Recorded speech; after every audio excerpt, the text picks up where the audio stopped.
What's up, my MS Gym peeps? Jody, I know you were just on. I just went live and I didn't realize I went live because I hit the button and I didn't mean to. So I'm like looking in the camera and like adjusting my shirt and everything. And Jody pops on. I'm like, I'm not ready. So there's the benefit and the blooper reel for filming live. It's pretty stinking funny. So anyway, what's up, you guys? How's my family? How are you guys feeling today?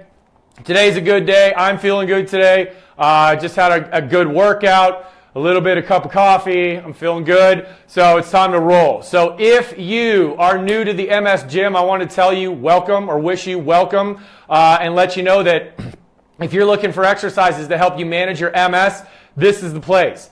If you're looking to know how to exercise despite the fact that you have lesions in your brain and demyelination in your body, this is the place. If you want a community of people who are going to love on you, support you, and help you, and a teacher and a guide in myself and my wife Misty that are committing our lives and the rest of our careers to serving the MS community, this is the place. If you're looking for an exercise program to complement some other therapy you're on, whether it's prescriptions or drug-mediated therapies or stem cell transplant or nutritional programming or supplementation or lifestyle intervention, or if you just got newly diagnosed and you're like, oh my gosh, I don't know what to do, and you're going through this period of kind of freak out, like how am I going to exercise? What should I do? What is MS-specific exercise? This is a place for you. All right. So this week, what we're working on is some key exercises, and we're going in this key exercise series. For the past couple weeks, we've been working on butts, guts, and blades, which is my term for how you actually activate your deep core and your entire body to help you move better in everything that you do. So butts means your hips get underneath you and you get more in a posterior pelvic tilt rather than being locked forward like this with a bent spine. Guts means that you're pulling in your abs and pulling down your shoulder blades so that you can have a nice stable structure and a nice stable shoulder girdle so that you can actually use your upper body. So this week we are working on blades. So we worked on shoulder joint mobility and kind of movement and feeding functional movement into the body on Monday. Tuesday we went through mid-thoracic mobility, which means the middle of your spine responsible for moving your upper body. Yesterday, we did some shoulder strengthening or shoulder activation exercises, okay, which really help kind of activate the lats, activate the shoulder squeezies and the shoulder droppers, all right? So it's what's called retraction and depression. When you get retraction and depression, that means that you're standing up straight because the shoulder blades don't want to just squeeze and they don't want to try and just pull down. You got to have retraction and you got to have depression or shoulder drop towards your back pockets if you're going to sit upright. Now, today we're going to work on rotator cuff health because here's the thing, you guys. With MS, regardless of where you're at, whether you are fully functional and running triathlons still or whether you are in a wheelchair and that's where you spend most of your day, the thing is that your legs are going to get tired. You are going to have some flare-ups. You are going to have your legs that are going to feel heavy some days and spastic some days and all that kind of stuff. And you're going to be sitting a lot more. And guess what's going to happen? Guess what gets used more when our lower body doesn't work? Bing! Our upper body. Bing, bing, bing. There you go. So what happens is that most people on the planet right now have no idea how to use their upper body. This includes athletes, bodybuilders, trainers, physical therapists, chiropractors, everybody. Nobody knows how to teach posterior shoulder girdle stuff. Or very few. I'll say very few. I've witnessed it with MS. I'm not saying in general, I'm saying with MS. Because everybody focuses so much down here that because it's the biggest impact on the body is the lack of walking, the lack of balance, and lack of coordination, that nobody focuses on the upper shoulder girdle and the neck. That's why a couple weeks ago we did the neck series, and I have a surprise for you coming out next week which deals with the neck, okay? So all of you are going to be mucho happy. So the thing is with the shoulder blades, especially the rotator cuff, something that's not talked about a lot is the amount of rotator cuff tears with MS people. Why? Because you're transferring. And when you transfer from a chair, or like whether it's a wheelchair, a normal chair, getting out of bed, going from lying down to getting up, everybody's shoulders get weak. Because these muscles get spastic, these muscles get spastic. They put your shoulders in a bad position. So when you go to push down, look at that position. Look at these lines. in my shirt, that is not good. That is rotator cuff city right there. Okay? So when you go to push up, you need to drop your shoulder blade back and then push. And now look at these lines. They're straight versus this. This is a good shirt for this. I chose fashionably and I didn't even know what I was doing. I'm an anatomy picture right now. So when you go to push up, your shoulder needs to drop and push back this way. It doesn't want to drop forward. So when you're trying to transfer in a chair or a wheelie walker or something like that, it makes me cringe every time I see an MSer get up because you don't push down and use your body. Guess what happens? You push out. And when you push out like this and try and get up, bam, you got shoulder impingement, frozen shoulder, rotator cuff tears all day long. And that's not okay with me. Because a lot of you that are dealing with being in a chair a lot, if you tear a rotator cuff, you can't function, you end up in a nursing home, and that is not good. That's not why we're here, is to move you backwards. We're to move you forward. Okay, enough said. So we got to work on rotator cuff strengthening, and everybody trains the rotator cuff wrong. Okay, and here's another little pet peeve. Don't call it the rotor cuff. It just annoys me. It's called the rotator cuff. Now, there's 4 muscles in the rotator cuff. You got the supraspinatus, okay? You got the infraspinatus. You got the teres minor. And then you got the subscapularis down here, okay? So you think about 6.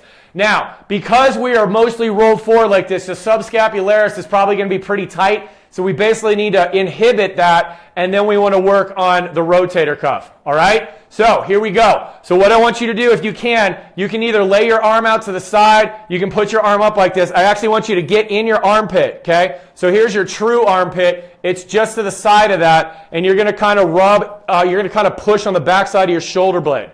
Okay, so it's right in here. You may need to just lay on a tennis ball or have someone help you. It's not back here. It's right underneath. I want you to find that spot in here. Okay, so you're going to find that subscapularis. If you just want to kind of like lean forward and put your hand out like this and relax, you just don't want tension in there. So you're rubbing right underneath that armpit. Okay, so you're just going to do that for about 30 seconds on both sides. So keep doing that. Okay, and that might be kind of tough if you got spastic arms to reach all the way across your body. So you can just get a tennis ball, okay, and kind of lie on it, or just use a tennis ball in here and just go a little bit smoother, okay? So you're going to rub this part out and get rid of that spasm in your subscapularis. Then you're going to do the other side. So you're right here, that you push into your armpit, and it's up tall, so you're going right into there. Because what happens a lot of times is that subscapularis gets super duper tight, and when that gets tight, it inhibits the rotator cuff, which is not good. Now the subscapularis is a gigantic muscle. It covers the entire front of the scapula or your shoulder blade, and then you got your 3 little muscles back here. So if Big Daddy is dominating, little buddies can't kick in. So once we got that subscapularis massaged out, and you will find spots, if you just get in there and you're like, oh my gosh, that's a party, dive in, break it up, baby. You are the spasticity cops. Find the party, dive in, break it up. Okay, so now what we're going to do is work the rotator cuff. So we'll start at the top, called your supraspinatus, okay? So you got subscapularis here, supraspinatus here. It's basically, if you find the bone on your scapula, it's right above it. One of the number 1 tears in the human body is in the supraspinatus tendon, which comes right under here, okay? So what you're going to do, this is called an empty can drill. It's old school PT, but it works, and I still recommend it for people. So I want you to sit up tall, pull your pelvic floor up, so cut off that urine flow, abs are in, shoulder blades, you have to go down on this one. Because what you're going to do is you're going to turn your hands over like you took 2 cans or water bottles, or for those you saucy people, 2 bottles of wine, right? And why would you do this? But you're going to pour them out, okay? Now, what I want you to avoid on this is as you turn those arms over, you don't want to get this, because then you're just going to add to the problem. So you've got to sit up tall, hands are out, just rotate the hands over a little bit, and then move them forward so your shoulders come back. So you want your shoulder blades back and down, so your arms are kind of, it's not at your pockets, it's just slightly forward out into a V, and you're going to lead up with your pinky. So up tall, abs are in, shoulder blades down, you're this way, you can make a fist if you want to, and you're leading up, and it's only about a 10-degree lift. So you're about right here, and you're just going to right there. So hold that, sit up tall, abs are in, shoulder blades down, hold that. 1, 2, and back down, and you're trying to use the muscle that's right here on top of your shoulder blade. So turn those palms over as much as you can, move them out in front just a little bit, and just where it's comfortable. So about right there, and lift up. So it's a 2, 2, back down, up, 3, 2, back down. Make sure you are not shrugging your shoulders. Pull the shoulder blades down towards your back pockets. Remember, squeeze and drop. Now lift. 4, 2. Make sure you're squeezing and pulling those shoulders towards your back pocket. Abs in. 4. I think I just said that. 2. Back down. Whatever. We'll do more. Here we go. 5, 2. So you don't have to lift very high to make this effective. 6, 2. Good. Here we go. 7, 2. So you're not going straight out. You're just going a little bit forward. 7. I think that's 8. I don't even know what number I'm on. 7, 2. 7's my birthday. That's where we're starting. Here we go. Shoulder blades together and down. Abs are in. 8, 2. Back down. Remember, it's not very high. It's just here. 9, 2. Back down.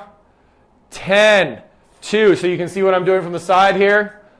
11, 2. Back down. Last one.